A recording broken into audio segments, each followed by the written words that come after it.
Prepare you, if you can. I understand that things come up.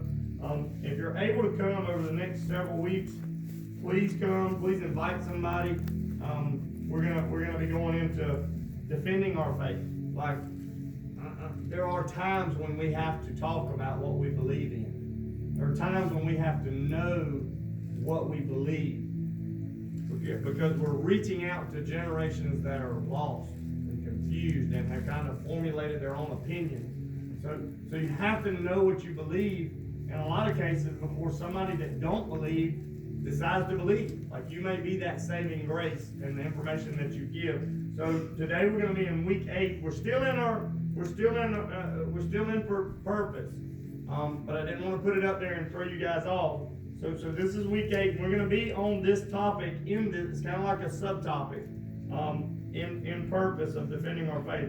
And again, if you haven't been a part of what we've done in purpose, we kind of methodically unpacked like a path to figuring things out in our life that would point us to better relations with people. We've talked about that a lot, as well as God, more importantly than anything. Ultimately, fulfilling purpose will lead to better relations socially, mentally, and spiritually. It does. Relations are, I believe, what drives our pursuits. It drives our daily ambitions. And if you think about it, you really think about it, when you're happy in relationships, a lot of things that are miserable in life are actually doable. Because you have joy in what you come home to. Maybe it's your wife or your kids. You find comfort in laughter. It makes life doable. Or you just find confidence and reassurance in life alone. Either way, to me, good relations drive our pursuits in life. So much so that in a lot of cases, you will put up a defense for what you truly believe is meant to be. Like if you truly believe in what you say you believe in, regardless of if it's faith or whatever it might be, if it's your Christianity or if it's just something you do or something that you know about. Maybe you're an expert on some particular topic. If you truly believe in it, you'll put up an argument. And you'll put up some type of argument. Not only will you put up a defense, but you will develop an argument because some things are worth fighting for, right? Like some things are just worth fighting for.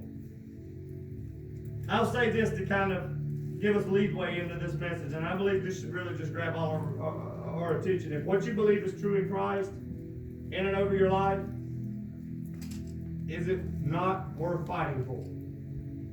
What you believe in Christ, is it not worth the struggles and the uncomfortable places that you're going to put yourself in? I believe it is. I believe it is. 2 Timothy 4:2 says this. Paul says basically I'm going to read it, but Paul basically says in that, defend the word in good and bad time.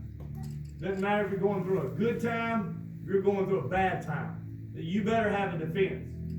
You better have words. It says this. It says, preach the word, is what he says. He's not just talking to me. Like this is not just designed for preachers and pastors. This is for the people. Okay? He's talking to Timothy, but it's going out to the people. He said, look, go out and preach the word. And then he says this, be prepared in season and out of season. And listen to what he says, because this is not the part that we cling to. I'm going to tell you, a lot of what we're going to talk about in defending our faith is going to be uncomfortable.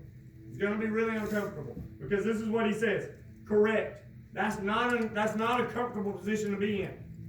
I can tell you right now, we've had people that we've corrected, and people that have been corrected in churches all over the world aren't participating in church anymore. You know why? Because people don't like to be corrected. Spiritually or not spiritually, people don't like correction. That's why there's a method of doing it. And it's not judgment. It's correction, is what it is. Then he says this word it just sounds harsh to me. I don't rebuke. That sounds bad. Rebuke. Like that's a hardcore word. Rebuke or go against. He says, But watch what he closes out with. He says, correct, rebuke, encourage. That's what he says. So there's a method to the correction, but people just don't like correction. In order for me, see, here's what we do. In order for me to correct, I think most of us would agree with this statement. In order for me to correct it, I better be an expert at what I'm discussing, right? Like my house better be clean before I start trying to correct somebody. And I think of Paul, and I wonder, was his house clean? I mean, obviously, we talked about this morning how he had that one-track focus of the gospel, but he still had people reminding him of where he was at one point in his life. And he was correcting, and he was rebuking, and he was also encouraging. And he says this, and it's hyphenated, and then it says, do it, encourage, rebuke, and correct with great patience and careful instruction. Listen, I know just from being a father that the one thing that you lose upon getting granted fatherhood is patience. You lose it. It's hard to correct and be patient. I'll give you a great example. He's not in here, so I can say it. Upward game yesterday. Like y'all, if you see me at an upward game, please come lay hands on me. Because I am saying things that I'm like, Lord, did I say that out loud? People hear me. But I'm trying to correct during the game what my son's doing, and I'm watching some of my friends who are also doing it, and then I'm hearing feedback after the game about, man, so-and-so looked like he was going to have a stroke. I mean, because I was trying to correct, and I'm not patient anymore. When in the moment, and when you're out there on the court, it's hard. It's hard to correct things. But I'm trying to correct from my seat, and I finally just like, you know what, forget it. Forget it. And that's how we are in life. I'm not going to try this anymore. And I just leave out stressed that I have to redeem myself in the car. So you know I love you. Just trying to help. You want me to shut up? Yesterday you told me, yeah. Yeah, I want you to be quiet.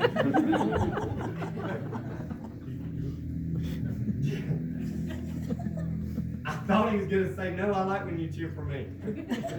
That didn't come out. Well, here's the thing. To bring this back into this room so that we can all be serious about what we're talking about. You can't defend what you aren't sure of.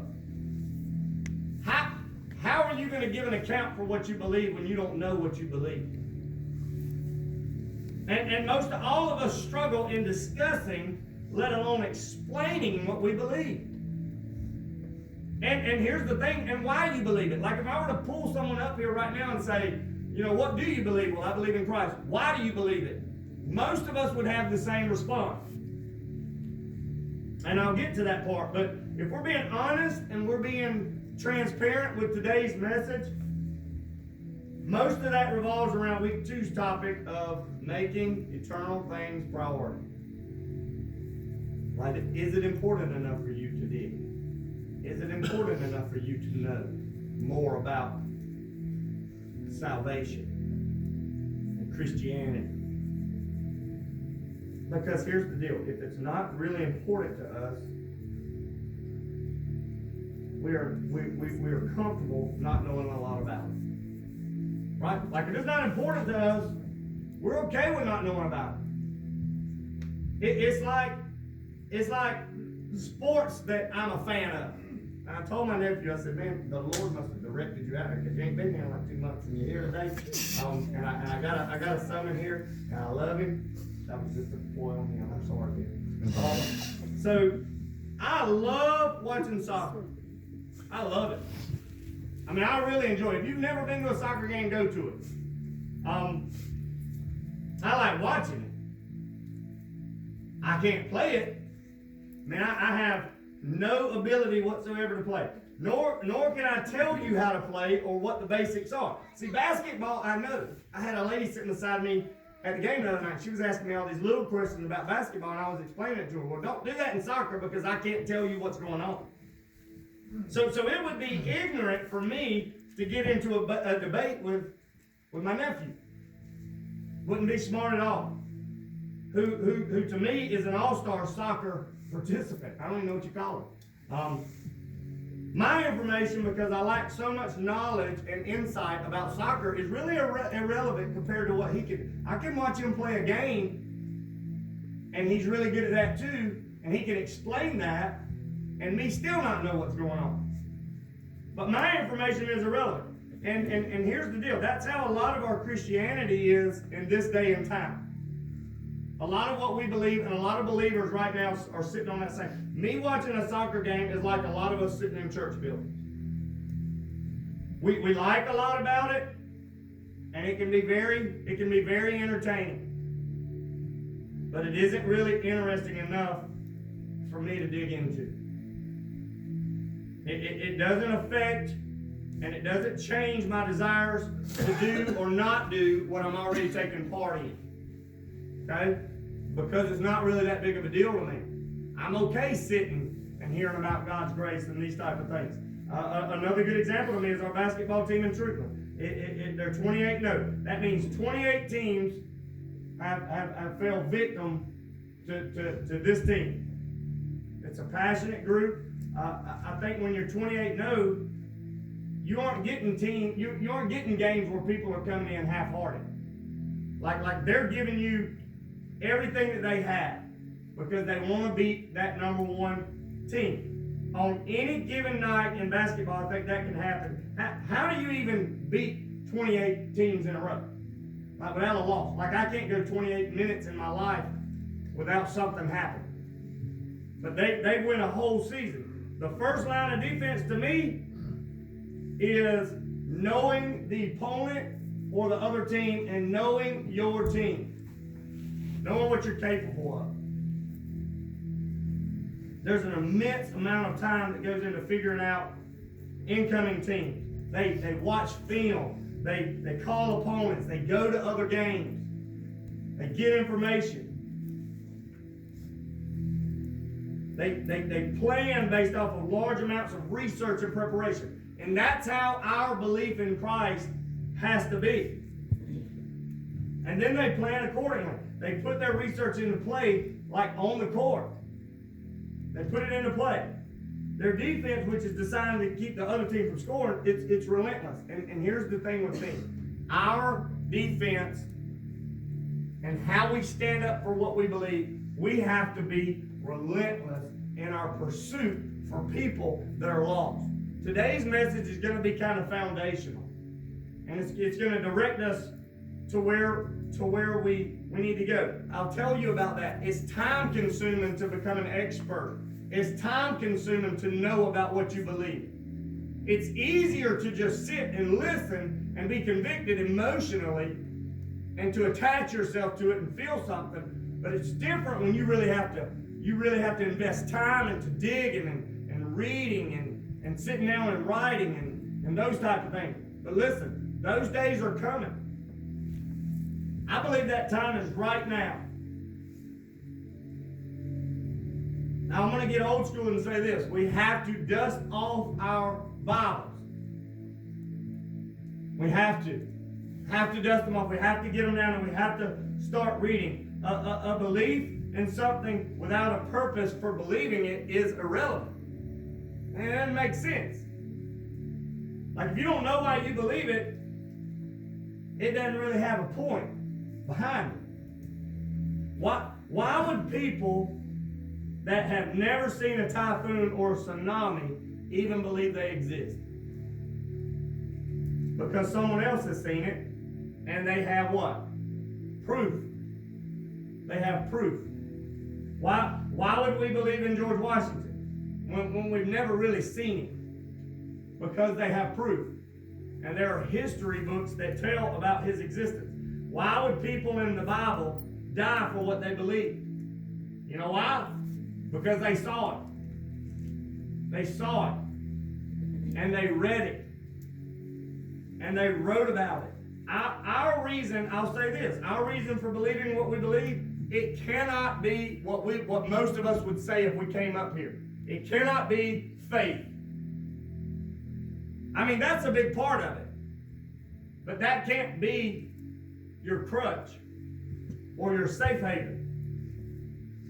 Not without an explanation.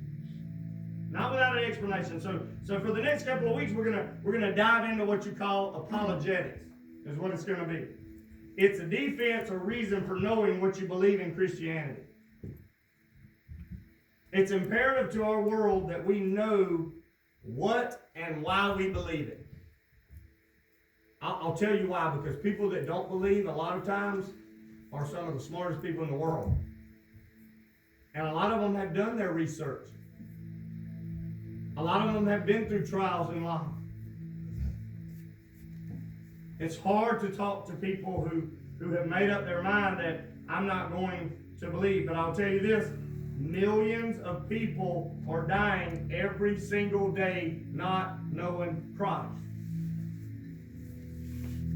Donnie talked this morning in Sunday school about how we were talking at lunch about some of the kids the other day, and we were joking about, like, it just feels weird saying we were joking about it, but we were talking about salvation with kids, and we were saying based off they act, well, this kid's funny, you know, we were cutting up about it, and then it brings to my attention this morning, I sat over there and I couldn't get it off of my mind. Like when he made that one mention, my whole morning shifted, and I thought, you know, if I walk through that lunchroom, how many of those kids know Christ?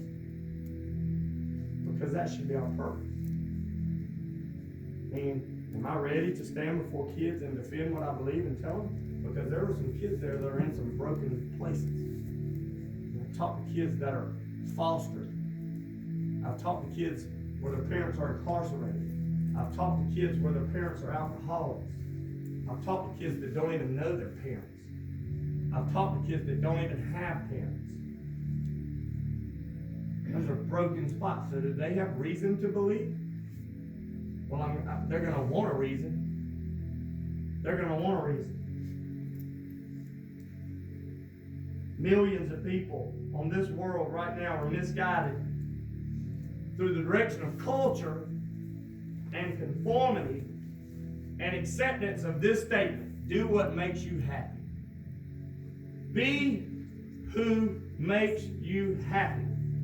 Not do what glorifies God. Do what makes you happy. These people, now here's the thing, these people don't need judgments. That's why he said correct, rebuke, and do it encouragingly, and be patient with people. They don't need, these people that I'm mentioning, these millions and millions and millions of people don't need judgments. They need people who understand Jesus' ministry of love, which is rebuking and accepting at the same time, and encouraging at the same time. Jesus demonstrated compassion in his ministry. You are saved. What he would say was, you're saved, but go and don't go down those paths anymore. Don't sin anymore in your life. And people will argue, well, those people aren't repenting. Those people that Jesus talked to were repenting.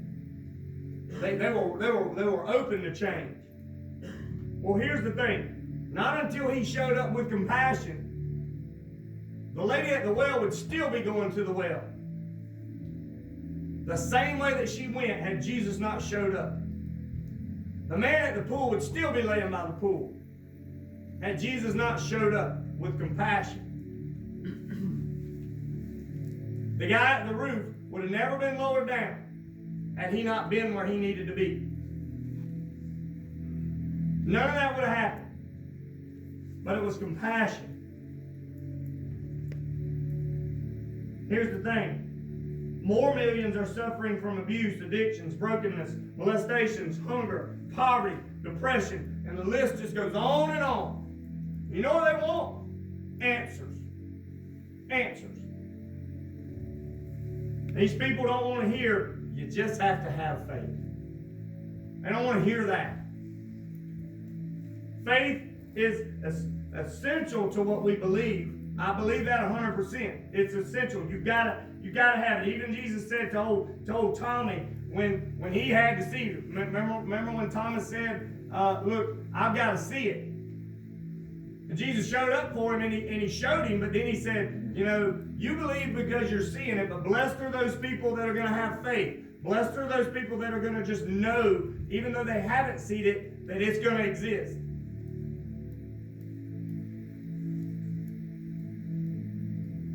However, proof is evidence that needs no explanation. You don't have to explain proof. It is what it is. They have more reasons than that to not believe at all. I believe that wholeheartedly. We have to be able to explain in a manner that is respectful and tolerant of people's disbelief. See, most of us, we're not tolerant of people's disbelief. We just kind of write people off. And we can't manage that. It's like me at an upward game. We can't manage it. Instead, we get frustrated with people that decide to choose paths that aren't in agreement with what we're doing. We get frustrated. Our job as believers is to remove all obstacles, which in a lot of cases for a non-believer are just excuses. When we can remove those obstacles of what you would call, I guess, we'll say intellectual concern from a faith-based stance, they don't really have any substance for their excuse. And they're confronted by real issues in life. I think another reason that we need to understand what we believe is that our own faith is encouraged and strengthened. Listen, this is a driving point here. The more that you know about what you believe, your stance is going to be more firm. You're going to attack situations and problems in your life a little different. Knowing our faith and belief, it actually arms us with the tools that are going to enable us to resist nagging doubts. I don't know about you, but man, I have nagging doubts that just linger over my life. Knowing what I believe helps me to get rid of that, and also concerns that we encounter in moments of weakness. Like I have a lot of moments of weakness all throughout the day. And knowing what I believe helps me to push those aside and press on. Like if you don't know, the moment that you face a time of weakness, you'll give in and you'll make yourself vulnerable. And guess who knows this? Satan. He understands this. It fortifies our faith when we know what we're talking about, when we know why we believe what we do. So knowing what you believe will strengthen your understanding of not just your faith, but also of God's ever-loving presence through every single circumstance, good or bad. And that goes back to what he talked about with Timothy. Be prepared in and out of season. You'll know better and associate yourself more with God's eternal intervention. Not current. There's going to be times of struggle, but ultimately we understand that it will all work together. We talked about this morning the word momentary and eternal. Momentary for us because he says biblical. It's going to be times you'll have trials and they're going to be momentary. For us, it seems like a long time. But when you put it in comparison to eternity, it's just a little speck of dirt. The Bible says in 1 Peter 3:15, it says this, it says, always be prepared. Please hear this. It says, always be prepared to give an answer to everyone who asks you to give the reason for the hope that you have. Always be prepared to give an answer for what you believe, for where you're finding your hope. Where does your hope come from? When we say, my hope comes from the Lord. Okay, well, great. Why? Why does it come from the Lord? How does it come from the Lord? Listen, that's what the person who just went to a doctor's appointment and just found out that they have a sickness that they're going to die from, possibly. They want to know, how do you know that? Why do you know that? That child, that family that has a child that they have to birth and then they have to bury, they want to know, where does that come from and how does that come from? And there are people in this church that have had those situations. There are people in this church that have experienced those circumstances. And we have to give an account. In season and out of season. You got to be prepared to help someone and to encourage someone. There are people that are hurting right now as we are meeting in such an encouraging place and we're hearing this message. I pray that conviction is just sitting all over the church today. There are people right now that are sitting in houses. There might be a spouse in here of somebody that's here. There might be a child of someone that's here. There might be a grandparent or an uncle or an aunt or a cousin or just an extended friend that's sitting somewhere right now thinking about other options as opposed to living. But they want proof in what you believe. You can't tell somebody who don't believe that you just got to have faith. You can't. It's just not going to work. And I don't have a problem telling you, I'm going to lose my point here, but I don't have a problem telling you that this is not my strong suit. Like, I would ask that you pray for me over the next several weeks, because apologetics is not something I'm strong with. I'm really strong in, like, I really love the gospel of Jesus Christ, and I love to talk about how he went and ministered and how he went and did this and that. I'm not very deep in my knowledge, but I need to be. I need to be. That's the least that I can do for humanity. This says always be prepared. Like, where does that come from? The thing I kind of want to speak to that'll close this sermon out is the context. The author here tells us that even in our suffering, which is crazy because it's what we talked about this morning coming through Corinthians, he tells us in our suffering, we better be ready to speak about our faith. Like, when you're down and out, you better be ready to be up. You better be ready to speak about your hope that you have in your suffering.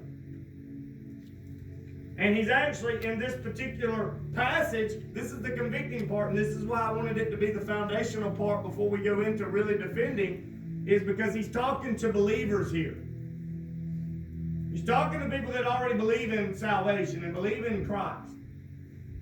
He's telling them, you're going to suffer, you're going to face hardships, and you're going to struggle. You better be ready to defend what you believe in that time. He's reminding them to not only stay true, but be ready to minister through the circumstance. It's fixing our eyes on the solution and not the circumstance. Some of us need to learn to fix our eyes on the solution and not the circumstance. You know why? Because we can worship the one who solves the problem, but most of us end up worshiping the circumstance. And it pulls us from the solution. He says, people are going to ask, if you go through situations with hopefulness, if you do that, people are going to ask, how are you managing that? That's the one thing that I used to ask Kim all the time. Even as pastor, how do you do that?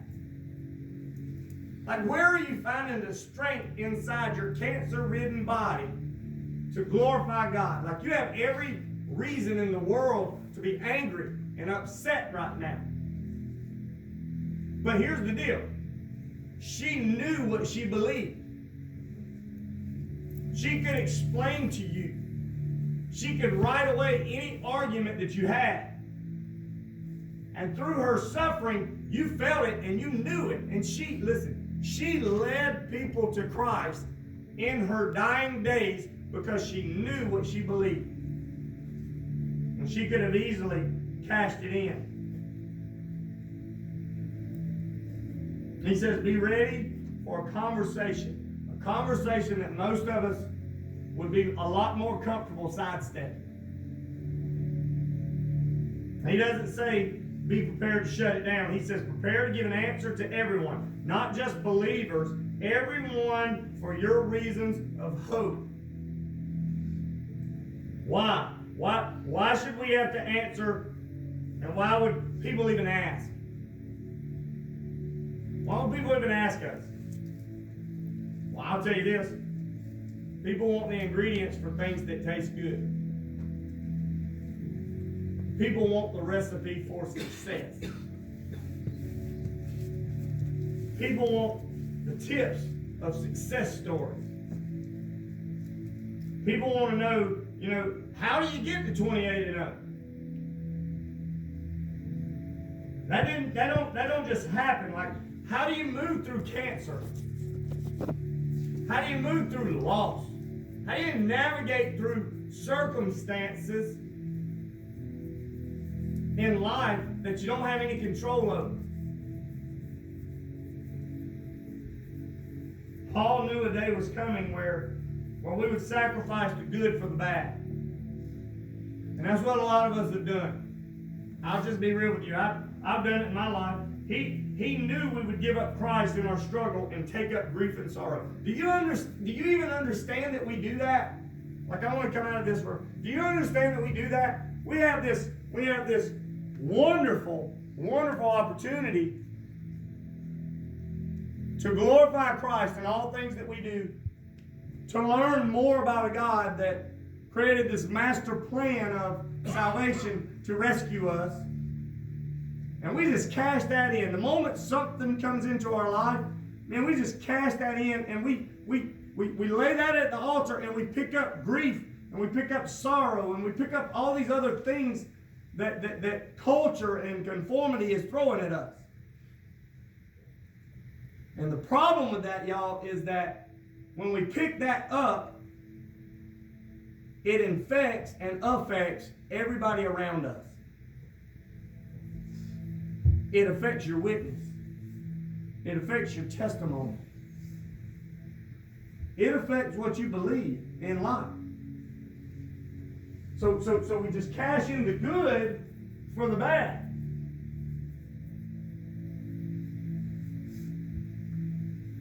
He knew we would give up Christ in our struggle and take it up. See what you focus on in your life is what gets magnified. So if you're focusing on grief and sorrow, that's what's going to be magnified.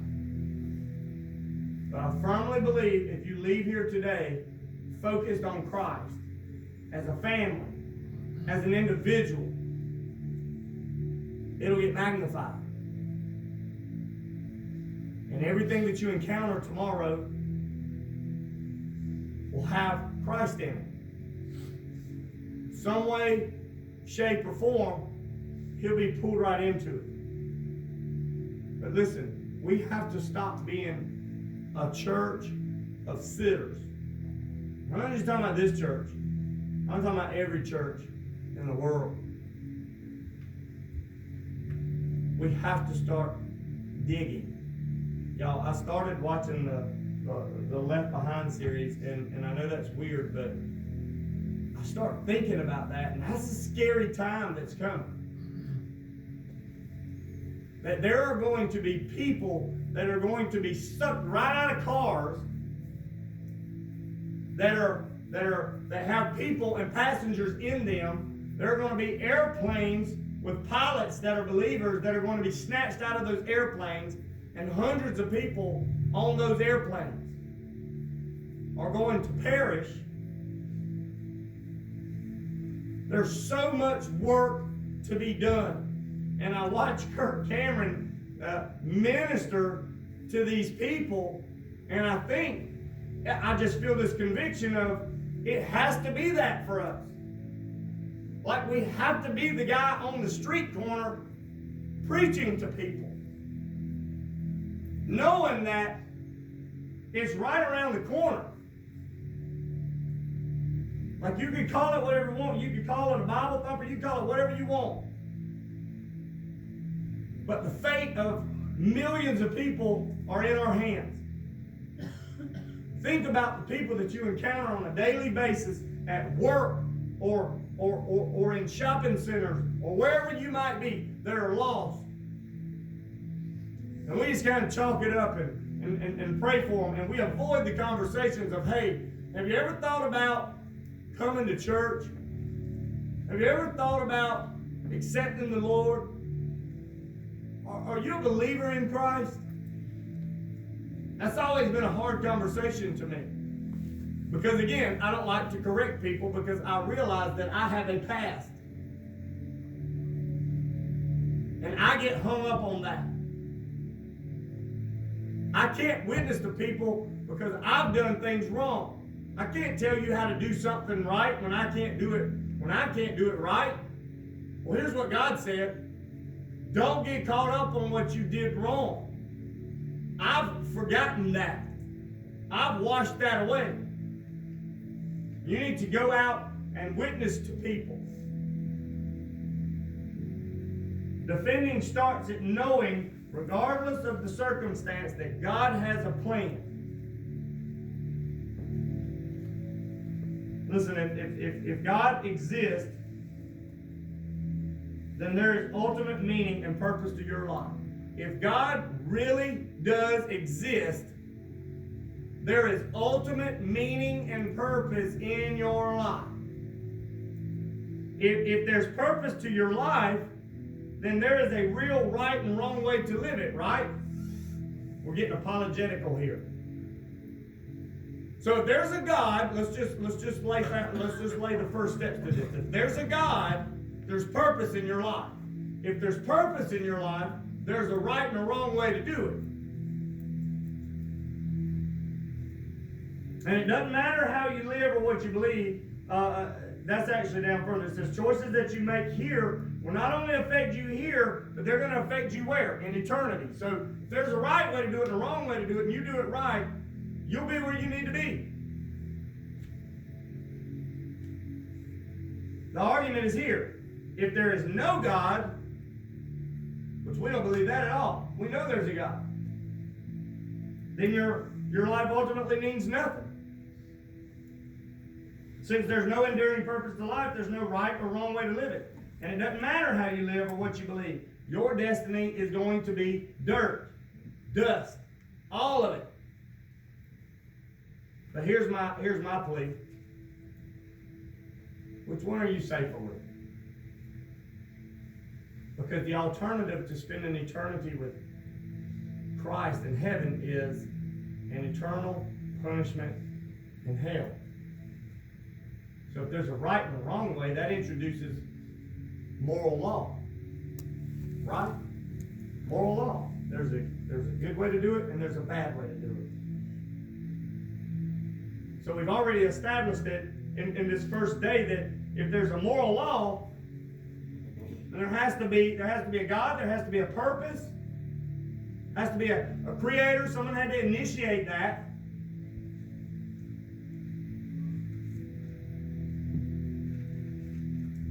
So our first steps are really just praying through this thing and trying to set ourselves up to know more about what we believe. Like I am the first one to raise my hand and say that this is not something that I'm comfortable with. But I am excited about knowing more about what I believe. I want to be able to have those conversations. I want to be able to talk to my children about why I believe what I believe. Because that age right now will easily be influenced by culture and what it's setting up to believe is acceptable in life. Not like it was 50 years ago. It's not like it was 20 years ago. It's just not. So we have to be ready in season and out of season. So I want to open up the floor for invitation this morning as we prepare to go into this thing. And I just pray that is something that you desire in life is to know more about why you believe what you believe. I'm telling you, it's going to build you up in a manner that when struggles and hardships come into your life, you're going to be like Paul, where Paul was talking about boasting about all of the things that he had been through. And he says, I could boast about those things.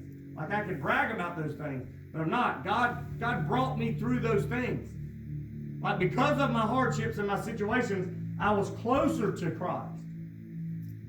Comfort to me is a huge indicator that you might be a little too far out. I've noticed in my life when I went through hard times that I really felt the presence of God in my life.